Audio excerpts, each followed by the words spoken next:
Jenei Andrea Zsuzsanna vagyok. A Literatúra magazin különösen fontos számomra. Sokakkal ellentétben én csak pár éve kezdtem el írással foglalkozni, és első ízben a magazinban nyílt lehetőségem a publikálásra. Végtelenül hálás vagyok Hajnal Évának és csodálatos szerkesztőmnek, Szesztai Zsuzsának a rengeteg bátorításért, és hogy időről időre azóta is közlik az írásaimat. Most azt a versemet szeretném felolvasni, ami legelőször jelenhetett meg nyomtatott irodalmi lapban. Az öreg ház. Alszik az öreg ház, hallgatagon áll, s Paletta szemeit most szorosra zárja. Nincs körötte nyüzsgés, szokatlan a csend, hangosabban kattan a kis kapuzárja. A betonkerítés több helyen megrepett, és nem zöldellenek mögötte dús bokrok, mióta kiírtották a szúrós sövényt. Mindki tilosban jár, lassan belopódzok. Az öreg ház körül most elvadult a kert.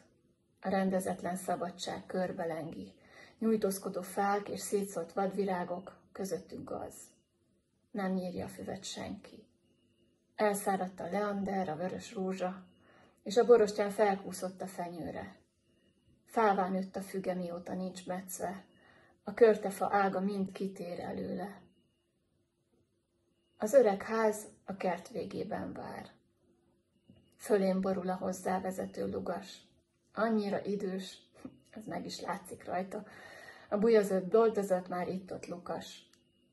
A gránátalma most is épp úgy virágzik, de az óriási hortenziák összementek, hiányolják a mindennapos törődést. Régen alig fértek el a járda mellett. Az öregház ajtaja rekedten mordul. Halkan belépek.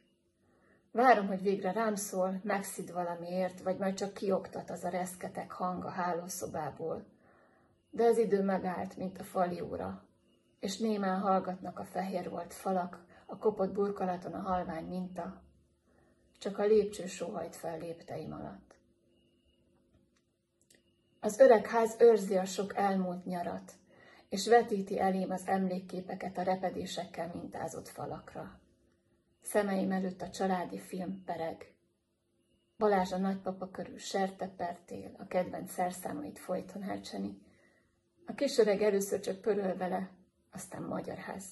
Mindent megmutat neki. Vagy hogy a homokozóban játszik Saci. Nyakig szutykos, de látod, hogy ragyog. Én pedig mellette élő hangos könyvként ülök egy széken, és ruminit olvasok. Most hajót építenek, hatalmas tutajt.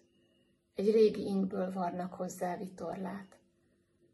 Majd mikor sikerül, együtt vízre tesszük, saját kikötőnk lesz a tóparti korlát. És látom az idős kezek rebbenését, meg munkáik nyomán az eredményeket, ahogyan a cserépkáján szaporodnak az aranyló Baraszlákváros üvegek, megzabolázódnak makacs szőlőindák, lassan minden szépen a helyére kerül, és szeretettel töltik meg a verandát, a rendezett édent az öreg ház körül.